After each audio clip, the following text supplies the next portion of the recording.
Welcome to another gathering of the Gold Key Adventurers Society. Have a seat by the fire as we prepare to help you unlock the secrets of the travel life. From theme park thrills to Purple Mountain's majesty, we want to see it all and do it all, and we want to help you do the same. We all have those bucket list trips, once-in-a-lifetime destinations that we'll get to someday. We're here to help you make your travel dreams a reality. Buy the ticket, take the trip. Where do you want to go? Come on, come on, come on, now tell me what's on your bucket list. Okay, hey, okay, hey. It's a beautiful day. Okay, hey, okay, hey. It's a beautiful day.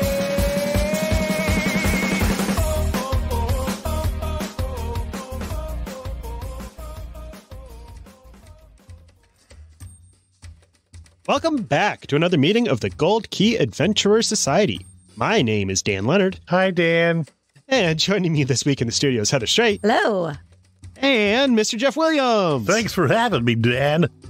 It's a pleasure to have you as always. Both of y'all. Thanks, Dan. That's what I say.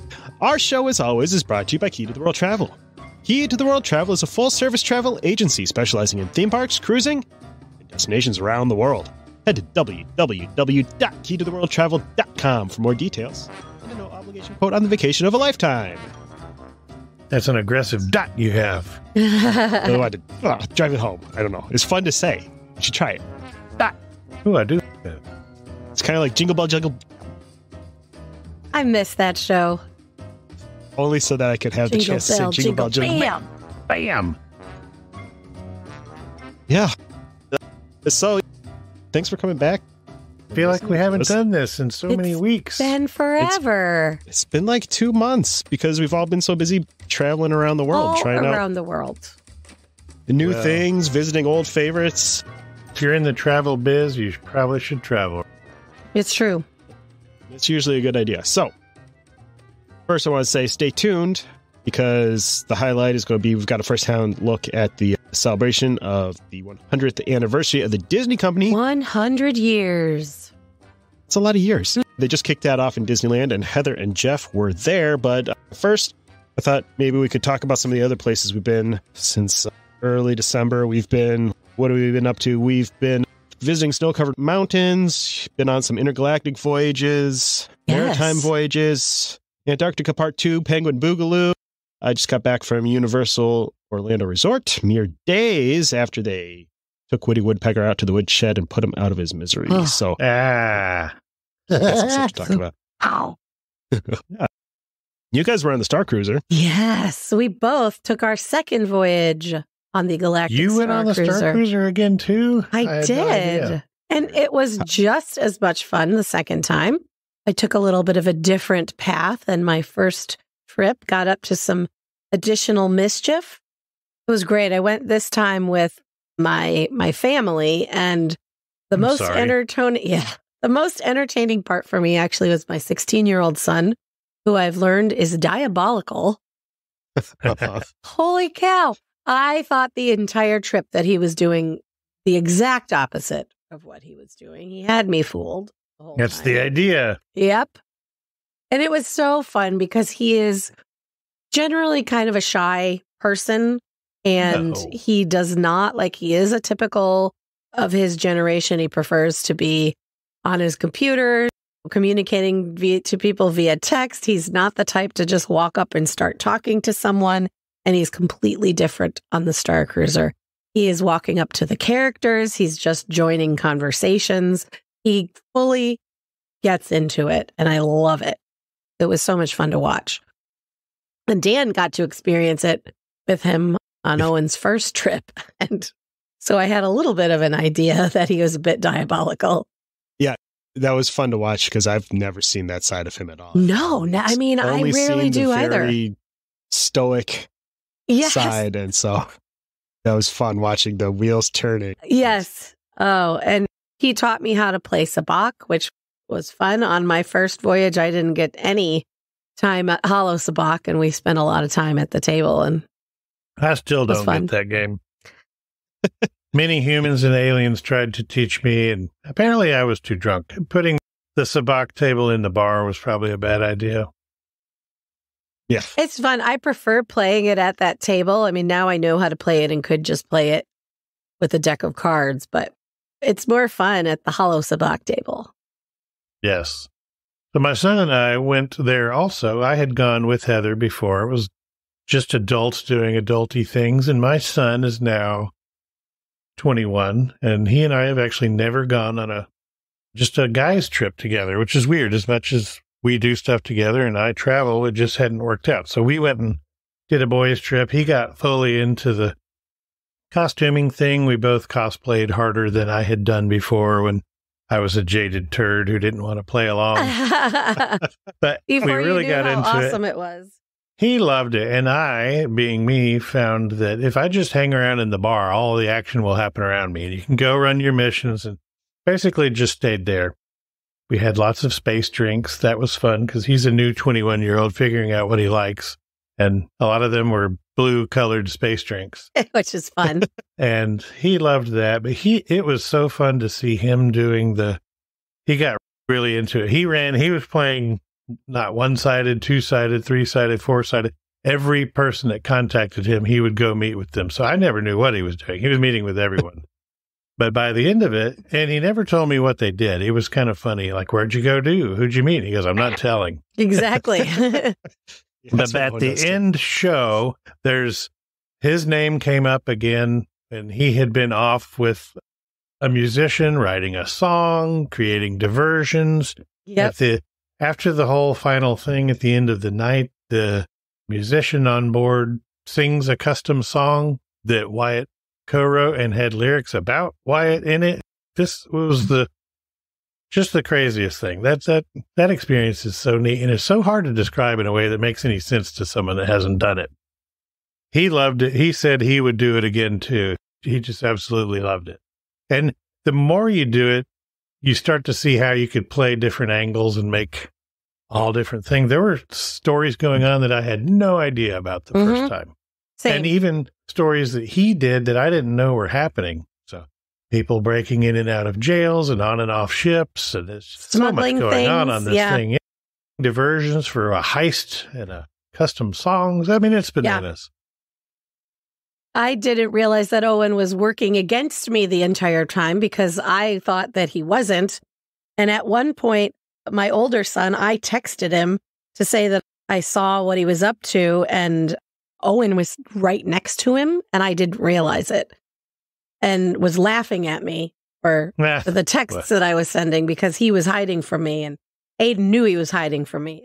It was a lot of fun. Oh, he was reading your text to Aiden over his shoulder? Yes. And I didn't see him in there. Because Aiden was clearly working for the First Order, and I knew that. And I thought Owen was working for the Resistance, and he was actually not. And they were both kind of playing me. It was fun. That is fun. But it is so hard to describe, but it's so involved. And the second time around, I was wondering if I was going to be a little bored by it, or it was completely different. The experience was completely different the second time around. No. And I think I could go back again. And even with the same basic storyline that they're running, have a totally different experience. 100%. And even like in the bar, there was different bar staff, and they were creating experiences in there. And more like the group that we had this time was really into the music and dancing. And I kept making everybody that came in, I would tell the bartender it was their birthday, and they do this whole birthday thing, and they never got tired of it. They kept putting on the birthday song and singing and dancing, and so funny. Like one guy sat down and he just ordered whatever, Space Jack and Coke or whatever it was he was having, and I was like, oh, a little birthday Space Jack and Coke, and the bartender would be like, yeah, boom, and hit that song. Everybody started dancing. We had conga lines going. It was much more of a party atmosphere in the space bar than every member of the cast gets in on it, even the bartenders. And they all have their different style. Yeah. Some are very super secretive. Some make a big joke out of not being secretive when you're supposed to. Like, hey, this guy wants info. Yeah. So fun. Yeah. I mean, just by the nature of how they work, a lot of the big story points through the bridge training, you definitely, I mean, there's my so bridge training was at a different time this trip. And so it was completely different what we were doing in there. Same. We had ours. The first thing we did was bridge trading. Right. And lightsaber training was a little bit different this time. I was a little better at it. That was fun. I had a thing. It was not working the way it had done before. And I was telling the trainer, like, this is not doing whatever. She's like, you have to whatever. I was like, okay, with the character. But I have done this before, and it's not doing what it was doing before. And Wyatt said the same. Like, something wasn't syncing up.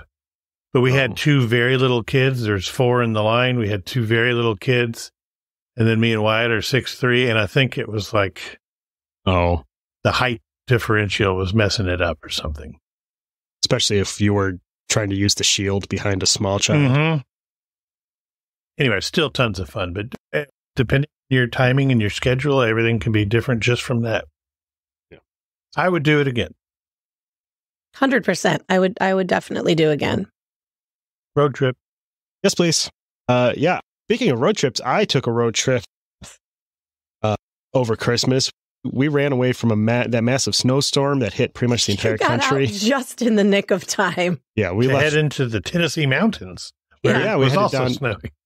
Yeah, we were supposed to stop in Kentucky, and then we saw weather reports that they basically said, get off the roads by 6 o'clock because it's going to hit over here hard. So we just kept on going through to Pigeon Forge that day, which it was a very long drive. But yeah. So did you drive straight through 13 hours from Grand Rapids, Michigan to Pigeon Forge, Tennessee? Oof, no, thank you. Yeah, that's a lot. A lot of children. That was my first time back to the Smoky Mountains since I was a kid. There's the rest of my family's first time there at all. They loved it. My kids want to stop at every single place in Pigeon Forge because it's just this wonderful Wisconsin Dells meets Las Vegas collection of gigantic, weird buildings. Country hokum. Yeah. Yeah, it's great. We did the Dolly Parton Stampede, which if you haven't done that, please do it. It's phenomenal. It's like medieval times, but country hokum. More ostrich riding. Yeah. And I've never done actually, medieval times or that one. I have done. Did they not ride the ostrich? No, because it was the Christmas show on the 23rd. And so they had ostriches aren't Christmassy?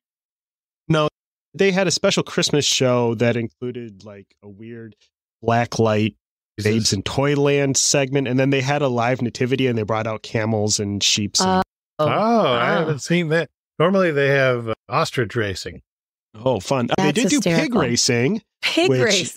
Which my kids loved. And they also had, for one of the competitions between, instead of the North and the South, it was the North Pole versus the South Pole for the Christmas show. And one of the other competitions was they got 2 kids out of the audience and had them chase a chicken across the arena. Yeah. And whoever's chicken got to the other side first won.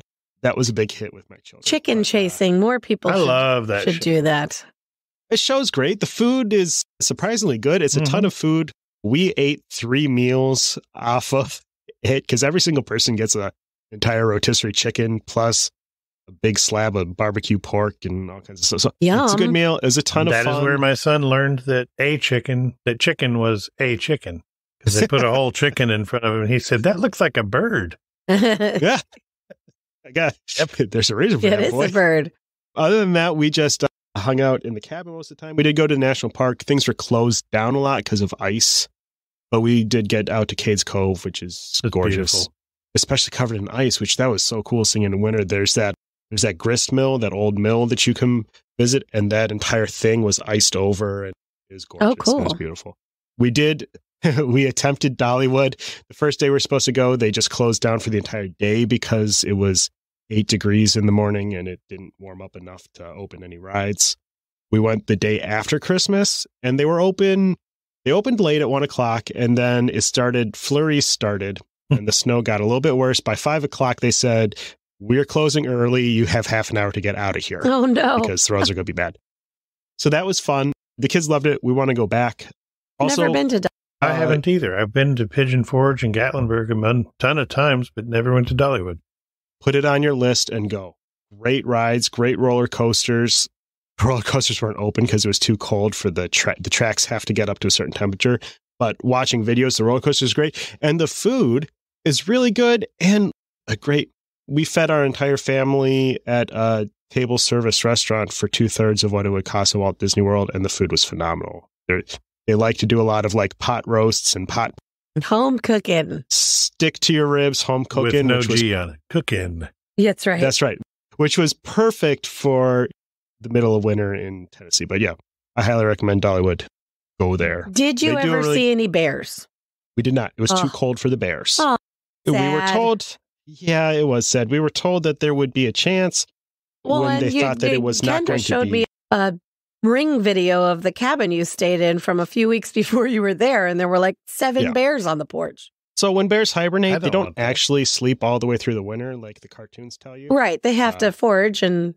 Right. So but when it gets below, say, 40 degrees, they're going to be up sleeping. So yeah, we didn't get to see them, but we plan on going back soon to see the bears and hopefully punch one in the face. Yes.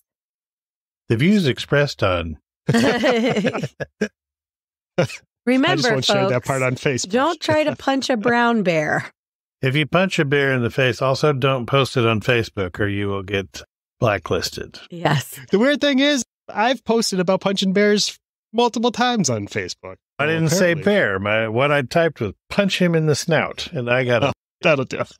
Put in Facebook jail for inciting violence.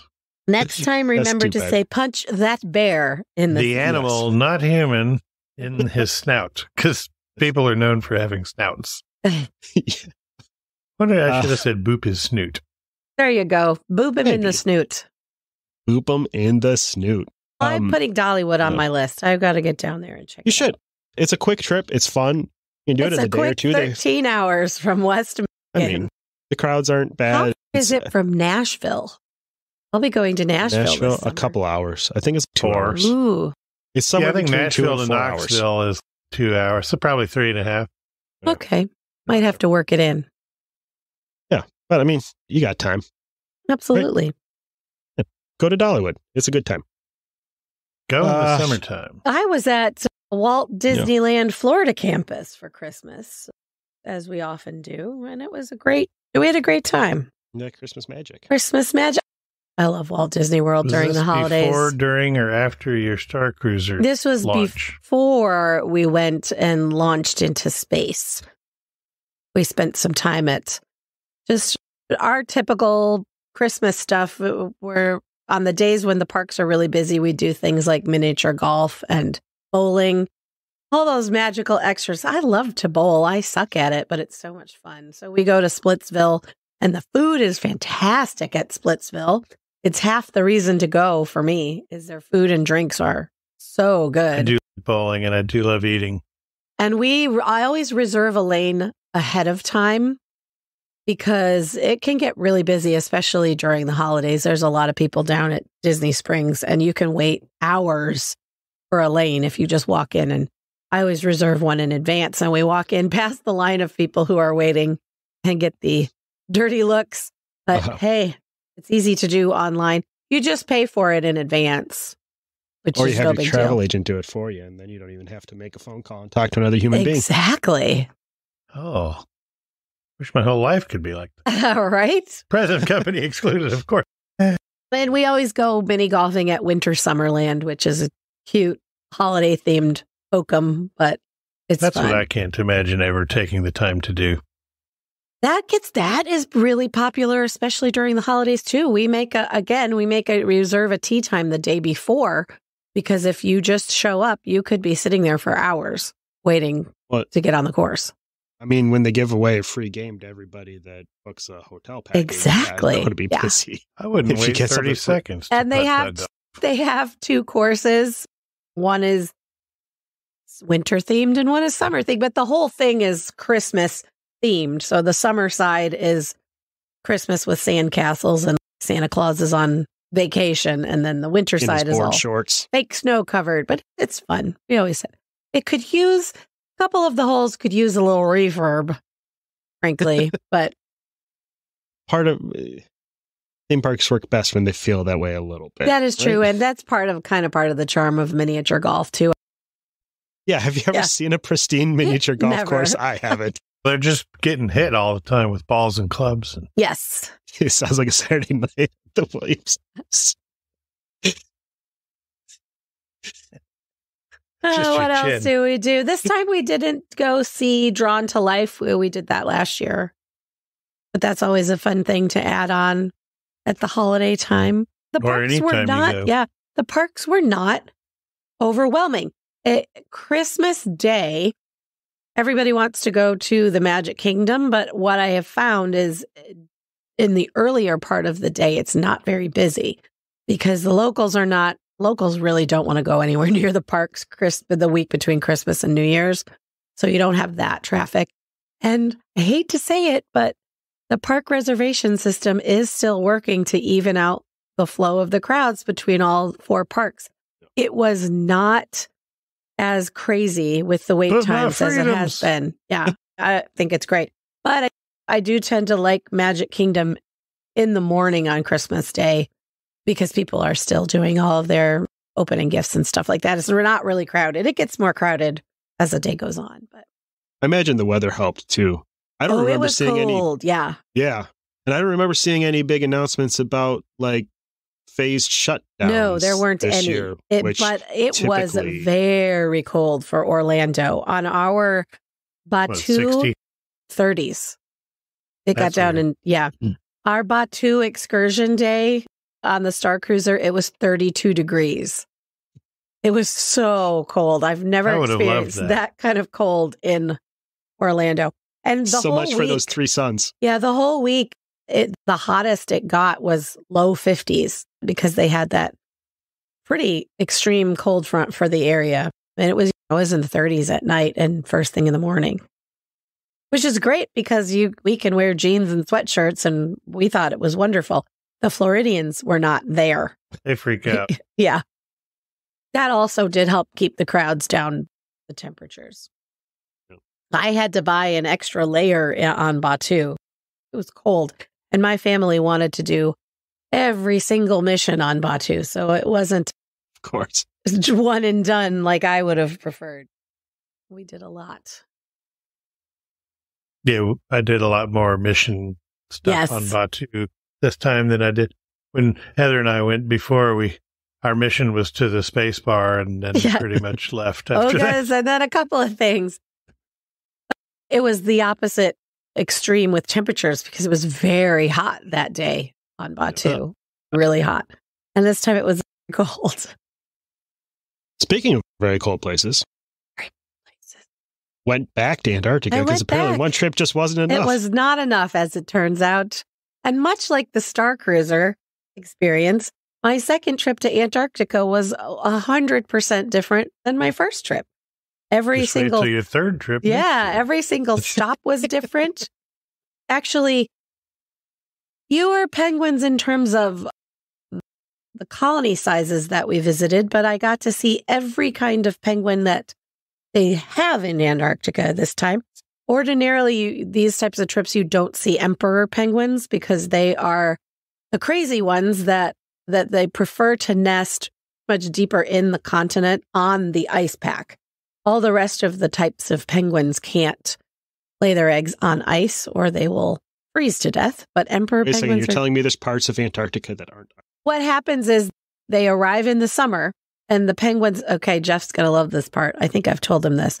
The penguins pick their spot where they want to nest and it is covered with snow and ice. And they sit there for a month pooping and it melts all the ice down to the rock. I've got to go on this trip. And then they can lay their eggs on the rock. Yeah. Again, you're telling me there's parts of Antarctica that aren't snow and ice. Yeah. They're just penguin poop. It's either ice or poop. Yeah. I was today years old. Someday I'll tell you all the story about the guy who decided to massacre the penguins in order to make penguin oil. Ooh. I don't like that guy. Yeah. Penguin oil. Gross. Yeah. He came up with a machine that would render penguins into penguin oil. Oh, that guy is the worst. Like seal oil or whale oil. I don't know. I guess for lamp oil or something. I don't know. I don't think he was cooking with it. I don't like that guy. But we did we saw one lone emperor penguin who the naturalists told us was a bachelor just out wandering. Is that the happy feet penguins? Yeah. Yes. With the yellow. No, those macaroni. No, those are the Yeah. With the emperor penguins do have yellow on them, but they're the big ones that can be up to 4 feet tall. Almost as tall as me. So like your height. They're the ones, there's a movie narrated by Morgan Freeman called March of the Penguins. Those are the emperor penguins. This was just one lone guy out exploring, and he was standing on an iceberg, and we all got to get up close in the Zodiacs and take a peek at him. But it was fun. This time we actually saw some other humans. We were able to visit a working scientific station called Port Lockroy that's owned by the UK. They have 4 scientists that live there just in the summer months. So they drop them off at the beginning of the Antarctic summer. What is it called? Fort what? Port Lockroy with a P. Yeah. They live there for 5 months, which we learned they lived there with no running water for 5 months. Oh, I don't know how my buddy that was stationed there managed to live through whatever. At the fort. Yeah. Right now it's 4 women scientists who are studying the penguins who have moved on to, when this was initially set up back in the 50s. There were no penguins in this little spot, and that's why they picked it. And the penguins have since moved in. Probably not. Did you Do they get have to refrigerators talk to at the those research women? station? We did. Did you ask them if their periods had synced up? I did not ask them that, no. I missed a good opportunity, didn't I? Because I bet they have. They come on to the ship because they have no running water, so they can't take a shower. So whenever there's a ship that visits them, the ship invites them on and they get to take a shower and have lunch, and they do a little talk about their work. And then they do that in the morning, and then in the afternoon, you get to go and visit their research station. And it is tiny, but it has a working post office, which is kind of fun. It's the southernmost post office in the world. They call it the Penguin Post Office. And it has a gift shop, which was a weird, surreal experience shopping in Antarctica. There's only 4 people in the middle of nowhere. that live there or work there? Yep. So who runs the post office? Those 4 people. What happens is and we saw a little video of it, they get, whenever a ship comes in and you write out your postcard and you buy postage from them and then put it in the postal box, which is a typical English red post box that has the royal crest on it. And then once you leave, they take it all out and then they have to hand cancel it. And then periodically they have a supply ship that comes to them, and they send your mail back on that ship, and it goes to London, and then it gets sent out from London to you. But it'll be canceled with the stamp that has a penguin on it and says that it came from Antarctica. And they have I did. It has not arrived yet. So they said it typically takes 2 to 3 months because obviously they have to wait for their supply ship to come and pick it up. So we're about on USPS time. Or exactly. Seems like they could have sent it with you. Yeah. I mean, they could have, but they do not. Here, take this to your own house. And they have an internet connection that they only use for the gift shop, and it's for running your credit card. What a time to be alive. Right? It's a little museum. It's the original building that was put there back in I think it was actually, I said 50s. I think it was actually the 30s. It's old. And then they have a new little building where they actually live, and it's even smaller. I can't imagine. Their drinking water, they get ice from the glacier and melt it. But they don't have running toilets. They don't have running showers. Jeff, how much money? I saw that face. How much money do you pay for glacier water in a plastic bottle? Theirs is even more pure. It is. It's got like next to 0 carbon footprint. That's right. The amount I pay for glacier water somewhere is 0. I'm just imagining, like, you talked about how much penguin shit there is everywhere. I'm not. They don't take it from underneath the penguins. I imagine from your pictures, it looks like a lot of penguin guano. At that stop, yes, but that's not where they're getting their water from. Yeah. I promise. Also, I don't want to melt glacier water just to have water. That's that. I mean, and they're only there. They're there for 5 months, so it's not like they're there years at a time. But it's still rough in it. But it was really cool. It was a really neat experience. What are they researching out there? They are studying the penguins right now. You'd think by now. Yeah, I would think you'd know all there is to know about penguins at this point. Really, studying the effects of climate change on the penguins specifically. And so every single day every single day they go out and count the penguins. And they watch how many eggs are laid and how many actually survive year to see what's happening to the penguin populations. I saw lots of humpback whales this time. It was pretty cool. Humpback. Sexiest kind of whale. No, the second sexiest whales. What's the first sexiest kind of whale, Dan? Obviously a sperm whale, right? Whale, right. I missed that. I don't know. I like humping more than sperm. Well, there were lots of humpbacks this time, which last time I only saw one humpback and saw lots of orcas and didn't see any orcas this time. Orcas are assholes anyway. They really are. Did you get attacked by any sea lions this time? No, not this time because I avoided that evil kayaking trip. No leopard seals hunted me this time. I did see some. Leopard seal. Yeah. It was a lot of fun. It was also an Adventures by Disney trip. And this time we had the most amazing set of adventure guides. They were so much fun. And they made life on board a ton of fun. They did all kinds of activities that we didn't do last time. And there's a lot of downtime on the ship. You've got 2 full days on each side of the ship where you're going through the Drake Passage. And if they're not doing activities, there's really nothing to do. We played a lot of bingo. They did a lot of the kind of stuff that you do on a Disney Cruise Line trip, like all the little stuff in the nightclubs like Match Your Mate and those silly games that are it's a lot of fun. They had pajama days this time, which was really hysterical to watch the French staff getting in on this. They're not used to that sort of thing, and they don't have the fun Disney pajamas and stuff like that. So all the staff were walking around in the Penant robes. They all sleep naked. I mean, I guess it was funny. Even the captain had put some epaulets on his robe and was walking around all day wearing Mickey Mouse ears and this robe with his epaulets on it. And then no pants and just socks and slippers. It was hysterical. It was a lot of fun. That is hilarious. The epaulets on the robe. Yes. That's a good move. Did he have his captain's hat on? Yes. Sometimes he had his captain's hat. Sometimes it was his Mickey Mouse ears. Nice. He has Captain Mickey ears, which were fun. And there's an Antarctica party that they have out on the pool deck on one of the days, and the captain jumped in the pool.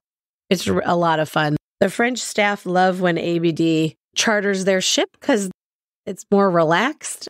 It's a different crowd. It's not 90% old people, French people. Older French folks who want more of the structure and the dress up nights and stuff like that. It's just people wanting to relax and have a lot of fun. Those kinds of people sound really delightful. Right. Old French people. Ugh. But honestly, that's the reason you're doing an Adventures by Disney is for that extra touch of entertainment and just fun. And it makes it really worth it. This would be a good time to point out that speaking of Adventures by Disney, we've got coming up with Key to the World Travel. Yes. We have a webcast hosted by internet celebrity Cameron Matthews. Tell you all about what that Adventures by Disney experience is. Give you a taste of some of the things you're going to experience. And if you visit. Yeah, and it's a little bit like travel show. It's called Passport to Adventure, and Cam really puts you inside the action at a lot of the different Adventures by Disney trips, so you can see yourself rafting or on a Zodiac, and just he really is great at covering everything that's out there with Adventures by Disney and what you can see in the world.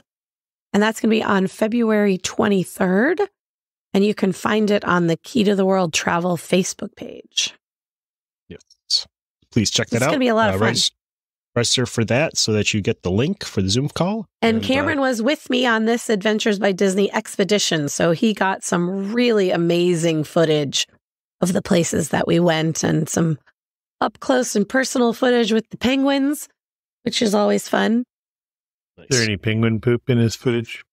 I actually know for a fact that he got some pretty spectacular footage of a penguin pooping. I don't know that he will use it in this event, but ask him if you can see that.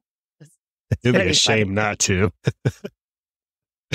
Yeah, definitely sign up for that webcast. That's going to be a lot of fun. I am looking forward to it.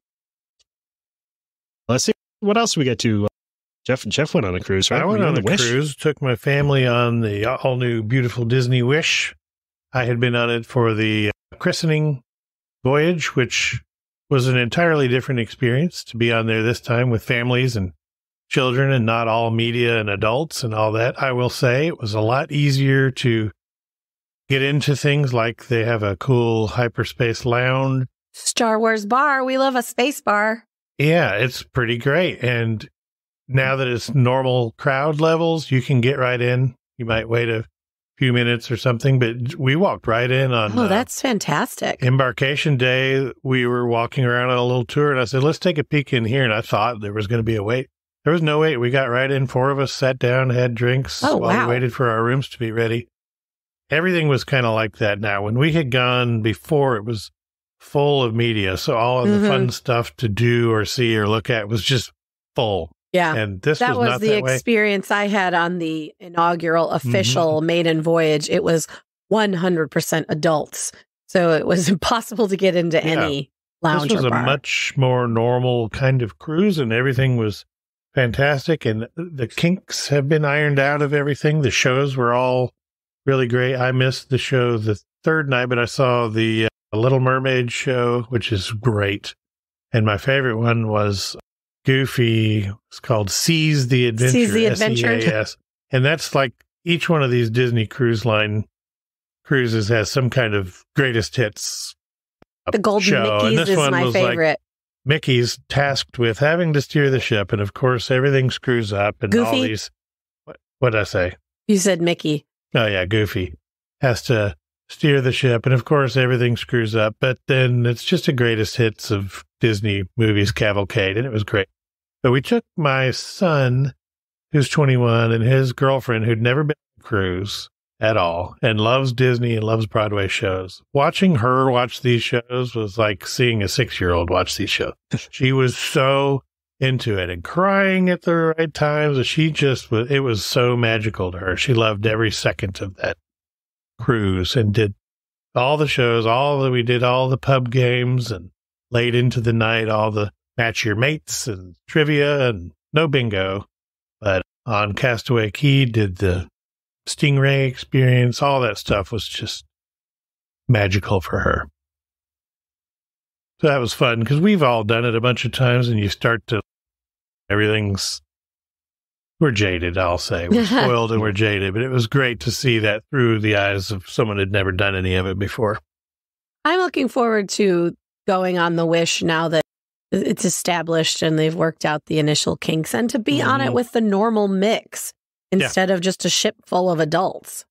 Unlike Virgin Voyages, which is designed for only adults, so they every space is adult oriented. Yeah, so there's plenty of room for people to spread out. On a Disney cruise, ordinarily, you have so many families that the mix of guests is different, and that maiden voyage, we could never get space on anywhere. Every single bar, every single night was overflowing. This Bayou Bar was great this time. You could always find a seat in there. We watched a great Beatles cover band. They weren't dressed like the Beatles doing the whole tribute thing, but they were just playing Beatles songs. Great entertainment in there. The service is really impeccable now that they have all the... Did you get into the piano bar, the Nightingales? I did, and nobody was playing, so it's super boring. There was like 4 people in there, and there was no piano player. Oh, no. So we were in there long enough to have the Nightingale drink, which is a delicious little drink served in a bird cup. A little glass bird. But it was super boring. When I was in there on the maiden voyage and ordered that drink, all of their little bird cups had either been stolen or broken. So my Nightingale was just served in a regular glass. It was not as fun. Dixie cup. And what you said too about being on that ship now later on when it's established regular mix kind of brings me to something that I just wanted to talk about just for a minute. I keep on seeing these really annoying to me, really, comments on internet discussions about how there's these jaded people who really, it's really just they hate change and they don't like new things and they're used to the way the old ships are. They're complaining about the Wish and the way it's laid out, and they say they all have the same complaint. The adult areas are too small, and the way they're spread out, and they're all full up, and they couldn't get into them, and they hate the pool, especially the grown-ups pool area, and all this stuff. Is like, because it's different. Exactly. Yeah, I actually like the fact that the adult areas are spread out instead of just being in one specific area of the ship. Because wherever you are on the ship, there is an adult area, a lounge you can go hang out in. And I can see where on the maiden voyage where it was all adults, that made sense why they were all full. And no one was there with kids, so no one was ever off doing things with their kids. Yeah. So they were always full. I do not like the new setup of the adult pool area, the Quiet Cove and Cove Cafe. I can't stand it. I will say that. It's one tiny pool. It isn't a very big pool. And it's about the size of a hot tub. Yeah. And it doesn't have the bar in the old one. I like the privacy part of it where you don't have kids wandering through all the time. But there's some tables in front of a bar. And then there's tables. And then you have to go up these stairs it's like climbing into a 6-foot-high hot tub where about 12 people can fit in that pool. Yeah. And then they have these other things that are like circular benches right on the front of the ship. So it's a wind tunnel. I sat in this thing. And your feet are in cold water. So the other place had the old ships, in the adults area, it had like a shallow sort of wading pool thing at the bar. So you could be in the water. You were sheltered all the way around. But you were sitting at a bar in the water, and around there you could put like up to about your knees in the water. Mm-hmm. And then they had a deep pool and then a more shallow pool. This one is just one kind of hot tub size pool thing, and then these round, I don't know what this dry tile thing is where your feet get wet. Yeah. I know why they moved it to the back of the ship, because they wanted that infinity edge thing that a lot of other cruise lines have. So if you are in the pool and you're lucky enough to be at the back looking out over Castaway Cay or whatever, it is a spectacular view. But it does feel a little too out of the way. It's small, and there's no like lounge chairs right there. You have tables. Yeah, that's true. And then you have the pool stuff, and all of the lounge chairs are just down the side of the corner looking off the ship in this wasted space. And then literally like 25 yards from there is one hot tub that you walk past thinking surely up here in this adult area, there's going to be more. That whole part sucks. I don't know. It was full of people when we went the first time. This time it still was kind of full of the adult area. If there's 8 people in that pool, you can't squeeze in there. It's about hot tub size. And the rest of the time, you're just sitting in the shade in a wind tunnel having a drink. I don't know. I like the ones on the Fantasy and the other one. The Dream and the Fantasy. But particularly the Fantasy that has that other like adult area. Has the regular adult area, and then upstairs it has that other hangout area with lounges and other sort of wading pool thing. This has none of that. It feels like they overcorrected a little bit. People really did complain on the Dream and the Fantasy that because of where the adult area is located, there's constantly kids walking through because the aft elevators are there. And so people come off those aft elevators and cut through. And that was what people complained about. This one they made so remote that it is a little bit tricky to find that area on the Wish. But as far as the lounges being spread out, I love that. I love that. You don't have to just go down to one little hallway with all these different lounges. You come out of, in fact, one thing that was great, you come out of the show at night, and there's all that shopping, and then a nice big lounge, 2 lounges actually, and then the 2 upstairs. So the crowd spreads out nicely after the show's let out. And Tiana's is kind of centrally located and easy to get to all the shopping, and it's right by the hyperspace lounge, and it's very close to the central atrium, and I like that. I love that about it. There's a few bars right off of the central atrium, and it really spreads the adult stuff out throughout the ship. One other great thing they did was move guest services up above the central atrium, and what used to be on the older ships was shutters.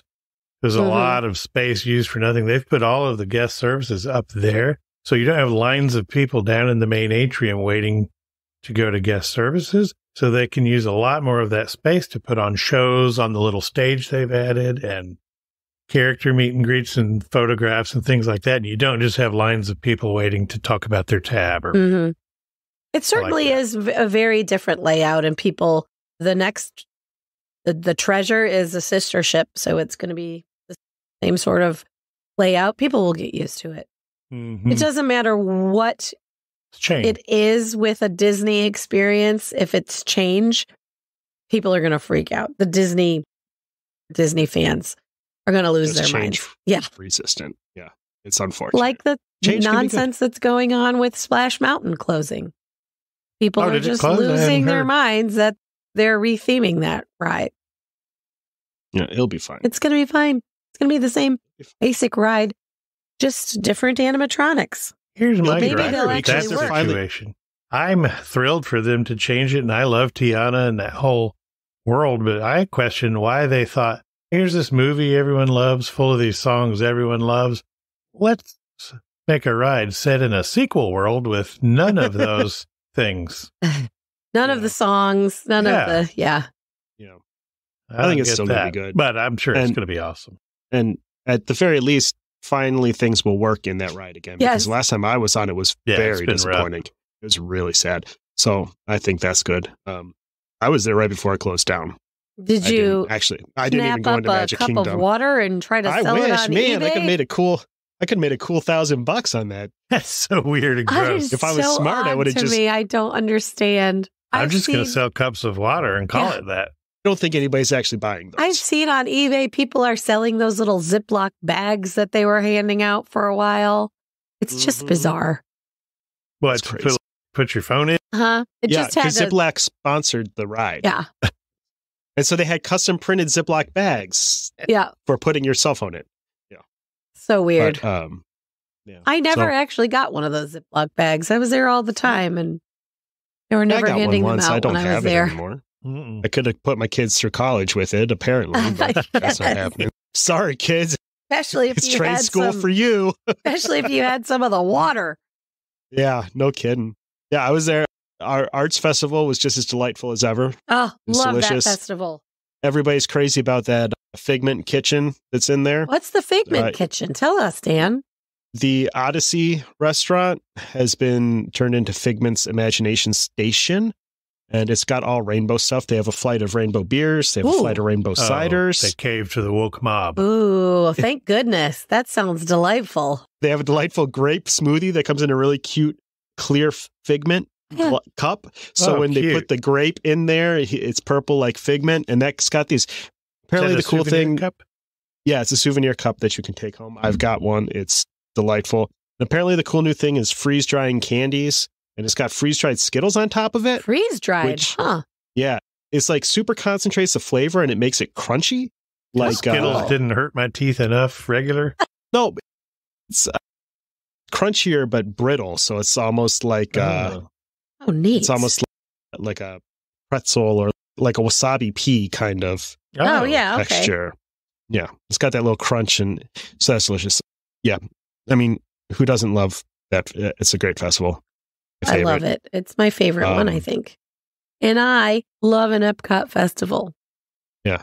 Epcot festivals are delightful. We caught the end of, Harmonious. This will come out in time. Yeah, Harmonious. Yes. We caught, that's what I was going to say. We did get to watch Harmonious since that's going to be. I wonder how quickly they're going to pull out the Stargate and the tacos. Oh, man. That's the name of my new ska band. T-shirt, tee up, tee. Stargating the tacos. We will be arriving there on the final day of that festival. So I was curious to see what happens on the following days, how quickly it starts coming down. They just have a bomb. Yep, John. That'd be fun. Like how they take buildings out with explosives. They just do that right for the finale, right after Harmonious. Just blow it up. And it sinks. Yeah, I don't know if there's anything massively new about the festival. It's just a really good, fun festival. So if you have a chance this year, you'll still have a couple of weeks after this comes out. Yes, the final day of that festival is February 20. Yeah. So it's definitely a fun little festival. Really fun, creative food. Time for me to get that Figment cup. Ooh, nick of time. Yeah. They'll be out. They're delicious. Yeah, probably. Probably. I'll get a flight of rainbow beers and or ciders. Yeah. Milk. They have green and blue beer. Ooh. It's weird. So yeah, that festival is fun. I highly recommend it. And we are also at Universal. Did you eat anything cool at the festival? Oh boy, did I ever eat anything cool. I ate a lot of stuff. And I voluntarily ate mushrooms for the first time in my life and actually enjoyed them. Did you like them? Yeah. Yeah, they were fine. They weren't weird mushroomy. You know, sometimes they've got that weird earthy flavor, fungal kind of smell to them. It's called. I think a raw mushroom is better for umami. No, yeah. No, it's bukkake. That is not true. It just kind of hits you in the face. Canada has, it's instead of beef tartare, it's beet tartare. Oh no, not beets. No, it was really good. It wasn't because I had the reaction to beets because my grandma always served Harvard beets, so they're like super vinegary and everything. But this was like fresh, sweet, bright with, it was like an orange. So much. It was like citrusy. I've never known him to spit out food, but he's come close with a beet. I'll eat really anything, but I hate a beet. It tastes like my grandmother's basement floor. They also had bone marrow at that stop. I did not have the bone marrow. I wasn't that adventurous. But, I mean, there was food all around the world. I almost lost track of what I had. The Encanto empanadas were delicious. The food left and right. You can see videos of them. I love empanadas on our Facebook page. Yeah, there's a lot of videos on the Key to the World Facebook page of Dan eating. I got some more food photos I need to start sprinkling up there too before the festival's over. So yeah, check out the art. There's a lot of artists all around. The chalk artists are really cool. They have a walkway where they're doing it, and I didn't realize, because apparently I didn't do enough research ahead of time, that when the artists come in, they modify the picture that was at the spot. And they write down what it started out as. So if somebody did, say, the Mona Lisa with Figment as Mona Lisa, like the next person will come in, then they'll kind of modify it and turn it into another painting using that painting as the basis. So it's kind of an always evolving, and they try to do like art styles of different famous artists. So that's really cool. And they have a really cool perspective chalk thing where, like when we were there, it was a scene from Raya and the Last Dragon. And if you stood at the right place, it looked like it was 3D. Those ones blow my mind. Yeah. When you look at them from the other angle, they look all weird. And then you get around there and look. It's crazy 3D how they look. Yeah. So that was fun. Great festival. Then scooted on over to Universal. Did a lot of touring of the resorts, which was nice. I've never seen like the inside of Portofino Bay. I finally got to see a Minions kids suite. Those are cool. They're cute. It was really cool, especially because it threw me because I went in there to make a room tour video that I'll share eventually once I have it edited. But I stepped into the room. I was like, wait a second, what room am I in? Because I didn't notice the door into the kids section, and it looks like the very fancy Portofino Bay room. And it's like, wait, I thought we were seeing the kids' room first. Where's the kids' part? Yeah. Yeah, the front part looks like a regular nice room till you go in the kids' side. It has the little Minions rocket beds. Yeah. So that was fun. The walls are up around Woody Woodpecker's play zone. Rest in peace. You can still get back to E.T., which I made sure I rode. What's going in there? It has not been announced yet. It's a churro stand is what you're saying? Yeah. A churro cart? Yeah. Universal's going to Universal, and they're not going to tell us what's there until we all know 2 days before it opens. Right, which I had a little chat with some people about that. Yeah. And they agreed with me. We can talk about that some other time. They also have the construction walls up around what used to be Shrek's Donkey Show. For the Minions through Blaster now we attraction. know what it's going to be. What are people speculating is going back by Woody Woodpecker? What are the wild theories? I haven't seen any theories. I haven't seen yet, which is weird. Usually people figure out based on the patents that they found. Initially, people were speculating they were going to put Mario Land over there, but that's going to go at Epic. It's an Epic universe. Yeah. But I'm bad with my geography. I don't really know where Epic Universe is in relation to studios. It's over there, down the road. Yeah, it's farther down. Isn't it? It's on the other side of I-4 or whatever. Is it closer to Endless Summer? Okay. Yeah, so we saw that. Oh, I saw the Bourne show. And holy crap, you really can't tell where the screen ends and the real world begins. They should make that the tagline. They should. That'd be really good. I still have not watched that show. I loved that show. That show was great. Highly recommend Bend the Bow in City Walk. Those are those bow buns that they turn into tacos and they fill them with pork belly and all kinds of stuff. Trying to think if there's anything super exciting else I saw. I rode the Velocicoaster. Holy crap. Was that your first time? Right? Yeah, that was my first time. It was so good. Such a good I was ride. Giggling like a little girl the entire time. It made me so happy. Did you get any sort of vertigo when you got off? No. I did. You get off and they're immediately go down these stairs. I'm like, give me a second. I was fine on those stairs. I did the first couple of times. You had ridden it, 3 times in a row? Even and if it was I ride it a single time. That first time we rode it, I was like, The first couple of times I rode Guardians, I was fine, but then I've started getting a little swimmy feeling when I get off of that. Yeah. Which is weird. I've never gotten it. I love it and I'll do it, but I can't. My son and I rode Guardians 2 times and that was enough for me. And he was going to do it again, but then we just left. But that, that's just, I don't know. The older I'm mad, the older I get, the less I can do these rides. And I love them, but I don't like feeling yucky. I think 2 is my limit on Guardians as well.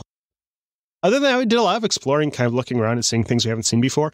In the wizard areas, they have some really cool personalization options that they've started doing that they didn't have before. So there's a shop in Diagon Alley where you get your school robes, and they will embroider your robes. They'll embroider your house scarf. They'll embroider the backpacks you buy.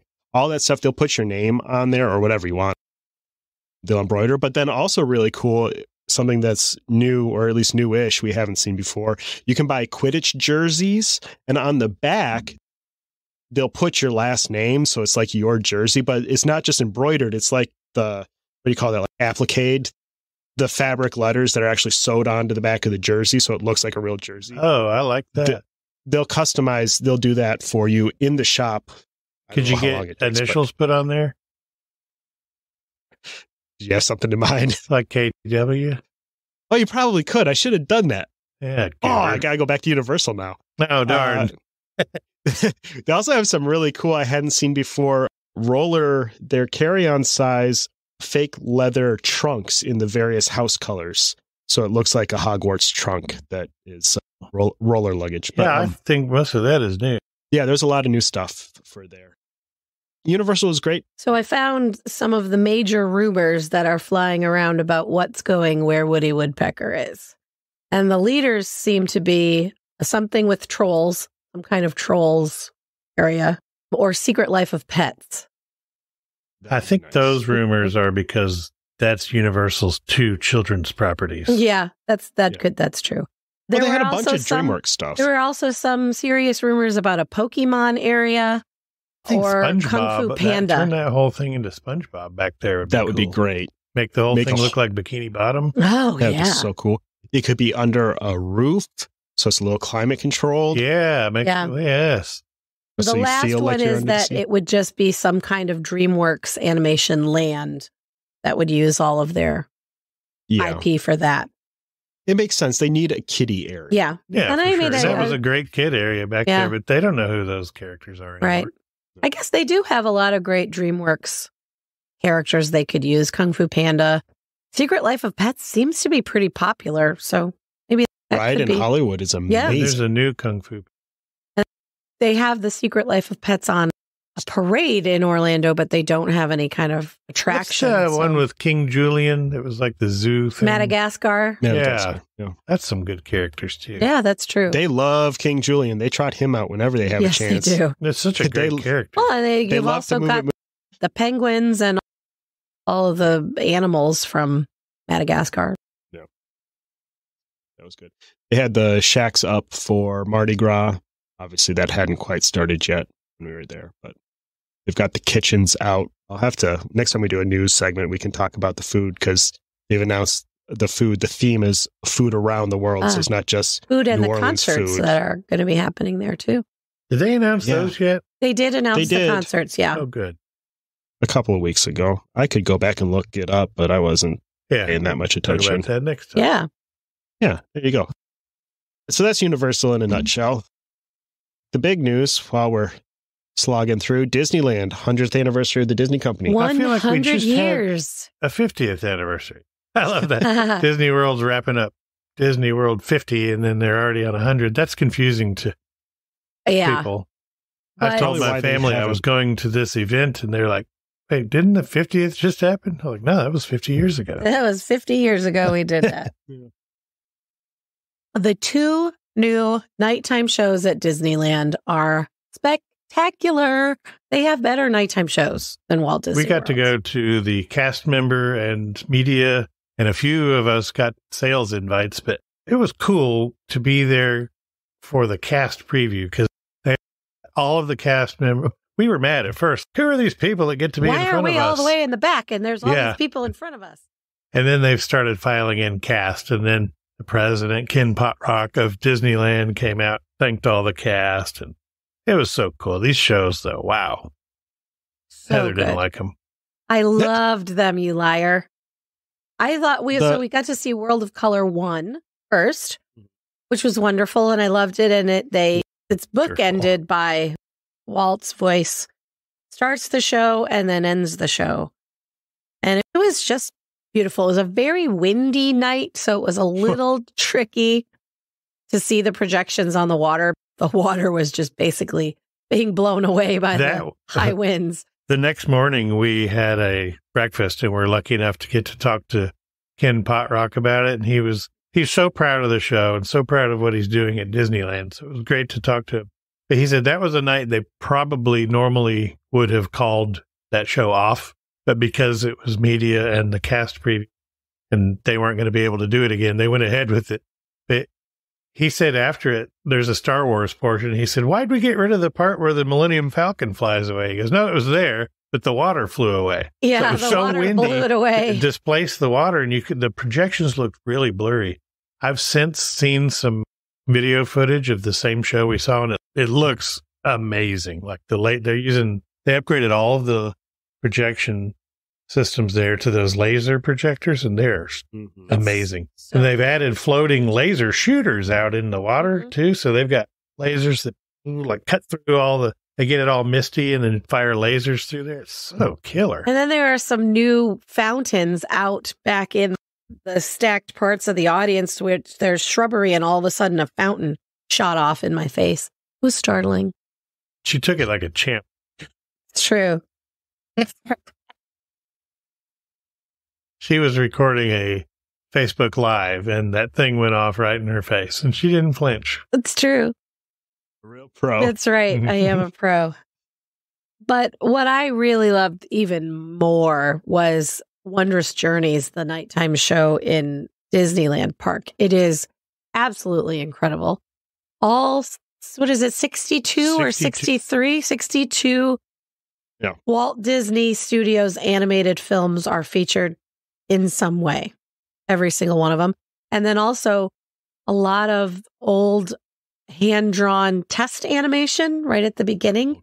Just a lot of those sequences reminded me a little bit of the Drawn to Life Cirque du Soleil show at Disney World. It has a lot of the kind of early sketch cells that kind of build themselves on the castle. It's all about animation. It's all about Disney. It's not about Pixar, which is nice. There's zero Pixar. It's all Disney.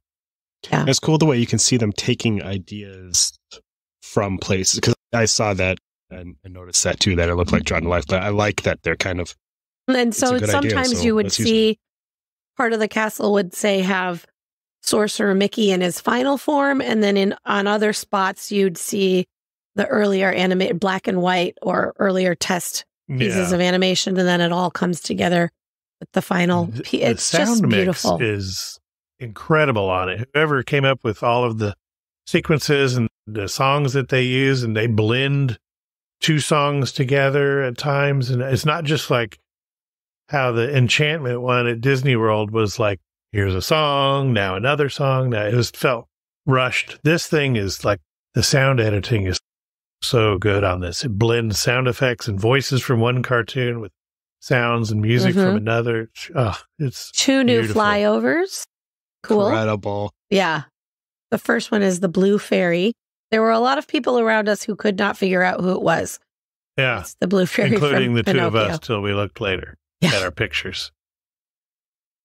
And then the spectacular one, though, is when Baymax, all suited up in his cool It is armor. so cool. The It's castle neat. turns into the 2 posts of the bridge on San Francisco.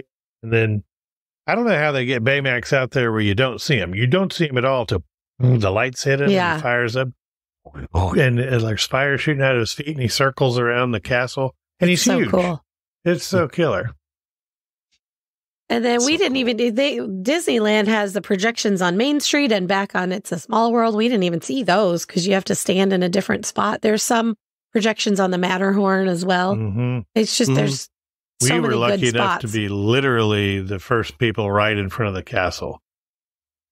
And that happened because Heather and I left this party, this holding area, because we had to go to the bathroom. They closed all the bathrooms, so we had to go find one. Yeah, they kept and then we were just wandering us to out a amongst further all the bathroom. media outside of the thing. So we just went and got our good spot, and then the rest of the world filled in behind us. So that was kind of cool.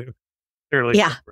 And they put all the cast back on Main Street where they could have a view of both the castle and the Main Street projection. So that's back where they were, which was they had a great. So they always gave the cast the best spots for these 2 events, which was really great. Yeah, like from where we were, you couldn't see any of Main Street or any of the Matterhorn or. Yeah, we were even literally right in front of the castle. Even a lot of the fireworks you couldn't see, but we could see the projections really well. Which was cool. I love that. I'm usually further back from the projections, and I liked being able to see that. And the next time I go, I'll stand somewhere else and get a totally different experience. I love that about Disneyland's shows.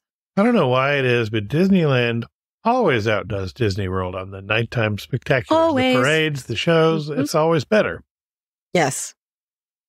And then they also opened Mickey and Minnie's Runaway Railway back in Toontown. Most of Toontown is still closed. It's just Mickey and Minnie's that's open there, and it is so cute there. I really love it. They've themed it. It is still themed as a theater. It's the El Capitan Theater. But what's great about it is the queue. The queue is very extensive, and every single little bit of it is themed. They've redone when you first walk in, like you do in a movie theater, there's all these movie posters. And they've taken recognizable movies and spun them to be starring Disney characters, which is cool. Yeah, I want copies of basically all of them. Yes. Yeah. That mouse. Yeah, there's a Rocketeer, classic Rocketeer, which I've always loved, that Art Deco poster anyway. And now it's the Mouseketeer with Mickey in the Rocketeer costume. Cool. That thing is incredible. Good. Honey, I Shrunk the Nieces is Minnie Mouse and her nieces. Yeah. Very cute. And just the whole way the queue is a museum of Mickey, and they put so many, not necessarily, they're not rare or obscure, but they're not like, I keep on seeing new scenes that I didn't expect. I love the fireplace living room from the Pluto's Christmas tree with the mantle and the Santa Claus candles that Chip and Dale hide in. The plane from Plane Crazy that hangs huge down from the ceiling in this one thing, and the queue wraps around it. These set pieces are awesome. They had the Abe Lincoln from Potato Land in there, and it's humongous. It's like a 6 foot tall big potato with a chin strap beard on, like Abe Lincoln, and a top hat. And no eyes. Funny. His eyes are missing. The pictures are hard to tell how huge this thing is, but it's so funny to round a corner and there's potato Abe Lincoln. And then you go through the whole concession area, and it's every little detail is cool. A bunch of people were standing for a very long time in front of the popcorn machine, examining all the popcorn kernels, looking for hidden Mickeys. Yeah, apparently there's some hidden designs in the popcorn in the window. I didn't spend a lot of time examining the popcorn kernels, but if you're in the queue and you have time to look, take a gander. The ride is almost exactly the same. There's some subtle differences, like Mickey and Minnie are on the right-hand side instead of the left at the end, and the picnic scene, and some of that stuff is a little different. It's like the "we did it" thing, and it all opens back up. Those rooms are shaped a little differently. But generally, it's the same ride. I feel like the projections are better on this one, and the ride moves around more. The mechanics are much more intense. I nearly dropped my phone when the first part where the car started to shake. When the mayhem starts to happen, and you're doing some of it, and the conga scene was like more fun and more intense. Wild. There's one little sort of extent. It's not exactly another scene, but you go through a covered bridge area that doesn't happen. I think it's a transition between what was existing and new show buildings where you come back into the loading zone. So they turned that into a covered bridge scene. It's probably just a little hallway that new buildings. It very fits cool. So well into Toontown, and they've removed some things like Roger Rabbit Fountain is gone now, but they've put in some green space there where kind of like hub grass area at Disney World where people can just chill and picnic in there. They've redone, for anybody that's been there, Toontown has the sort of cardboardy fake backdrop. They've made that much bigger to hide the show building that's now Mickey and Minnie's. And it's different. The Hollywood sign is Toontown Hollywood sign is gone, and it looks more pastoral back there. And we could see where they built all the new stuff, see the little tips of the new building. It's going to be beautiful back. When does that open? March 8th. Yeah. I think it's either March. It's sometime between the 8th and the 10th. It's all of Toontown will be opening back up. And Ken Potrock was telling us that they've spent a lot of time with the redesign of Toontown, thinking of making it accessible for families with autistic children or children with this other disability. So it will be a really great place for all families. And I'm excited to see what that looks like. Yeah, Goofy's Goofy's house is completely redone so that it's a accessible playground area. And Donald Duck's, you don't go inside the boat anymore, but it's better because of it. I think it looks like a really cool splash pad area. I love that they just have opened it up and put that sort of park green space in there too. Instead, it was just Concrete Town, USA back there, and now it looks pretty nice. They pulled the walls down, Heather, between when you and I were there and the next day. So by the time it opened we were there Wednesday. When it opened on Friday, they'd pulled the walls down, and that whole green space is showing. Oh, but fantastic. They still had the walls around Goofy's and some other stuff. That makes sense because it was a little tight back there with the media event. There weren't as many people who would be back there. I'm looking forward to that. We were so fortunate seeing that open. Invited to go to that thing and see the premieres of these and see the ribbon cuttings. And it was just really cool to be able to be there for those little previews. Yeah. And of course, the Fab Five all have new outfits for the 100. It's all purple and silver and some iridescent. Like iridescent stuff from Disney World's 50th, but somehow, again, nicer, better, more classy looking and less tacky. Yeah. I like the Art Deco thing that they've got going on with a lot of the merch designs. That holographic monorail, holy crap. Oh, yeah, it's very cool. So good. That looks amazing. The thing about the Disneyland monorail, I always forget it exists because it's just, you're there somewhere and it just goes by you. And, dang, I wish I had thought about it. And I saw a beautiful shot where someone had set up by the Nemo water and the monorail goes right across that. And so it was reflecting that hologram onto the Nemo water. That is the most beautiful picture, and I'm so mad I didn't take it. Imagine how beautiful that would be in Epcot with that field under their monorail track by the land that they plant for flower and garden. I hope we get a wrap like that one. So I guess we talked to some executives that said a lot of stuff is coming. I guess when is the 50th of it? Actually, in April or May or something. The March 31st is the end of the 50th. Yeah, so I would think by April or May we'll start seeing the 100th stuff. That'd be nice. Disney World too. I hope they wrap the monorails like. I did see for the first time in the wild those ears that caused the internet uproar. Dear. Yeah, we saw them in the wild as well. Like the Silver Surfer got real excited over them. They're not any better in person. No. I don't understand the ones that how Minnie Mouse was dripping with excitement. They put that in their ad copy. Still don't know who approved all of that. Dripping with excitement. That's hilarious. Gross. Yeah. You have anything else to say about what we saw for the 100th? Well, the castle is just so decked out and pretty. So gorgeous. It's got some new fountains. It's kind of simple, too. Like the 50th at Disney World was like real ornate, and this is real simple. It's nice. There a new fountain on either side of it, really pretty, and there's always a little rainbow from a certain angle. Yeah, the park looks gorgeous. It really does. Done that much over, it seemed like over at Disney California Adventure because it's still decorated up real heavy for the Lunar New Year festival. Which is a great little festival. If you ever get the chance to get out to Disneyland in January, it's fantastic.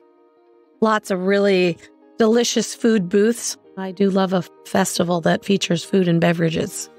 Really? And fortunately, most of them do. Conveniently. That's true. We'll have some more coverage, probably a little bit of a trip report, and definitely coverage on the Key to the World Travel Facebook page. Later this month, we've got a couple of... I'm sending my wife and another agent down there to Disneyland, so we'll have some more coverage and more stuff to talk about. See, yeah, and they're gonna hit the opening of Super Mario World over at Universal, right? Fingers crossed they get inside. Yeah. I don't know that they'll be able to get on the ride, but they're going to try be good to get into the land itself. Yeah. That ride one way or the other. Awesome. The augmented reality thing. So yeah, it's super cool. So that'll be exciting. That'll be something to keep an eye out and an ear out for. But first of all, next time we're all back together, we're going to be talking about Virgin Voyages. Yes. Exciting and very fun looking. 4 short days on a big group sailing on the old Virgin Voyages. Yeah, Scarlet Lady. So keep an eye out. Key to the World Travel, the social media, and catch that episode when we all get back and have some time to talk about it. So that'll be fun. Let me load this thing up so I know what to say. That means I'm going to say thanks for hanging out with us again this week. If you're excited to experience the 100th anniversary of the Walt Disney Company, or explore anywhere else around the world, Key to the World Travel has the former site of Woody Woodpecker's Play Zone full of expert travel planners ready to make your vacation dreams a reality. Head to www.keytotheworldtravel.com to get started with a no-obligation quote. Word of mouth is the best way to help us grow our show. Word of mouth is the best way to help us grow our show. Appreciate our special brand of globetrotting jackassery, tell them what makes our show so great, and send them our way. You can find links to subscribe to the show on your favorite apps and all the latest updates at www.goldkeyadventures.com. Can't wait to hang out with you again someday real soon. Bye, y'all. Can't wait to hang out with you again later. See you real soon. Bye, y'all. That was great, Dan. God, I'm out of practice.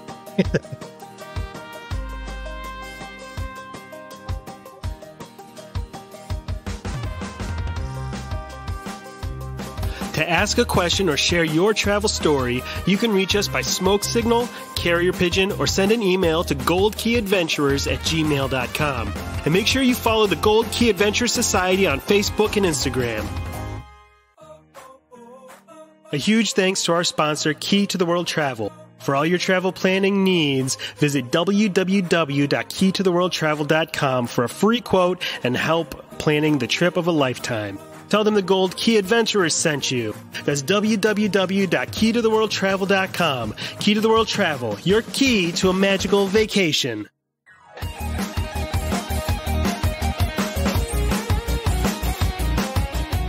Thanks to Outer Vibe for the use of their song Hoka Hey for the intro and outro of our show.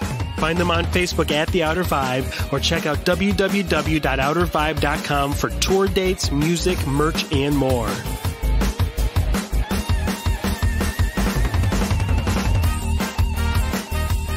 We'll see you next week for another meeting of the Gold Key Adventurers Society. And until then, remember, life is short and the world is wide. So go have an adventure.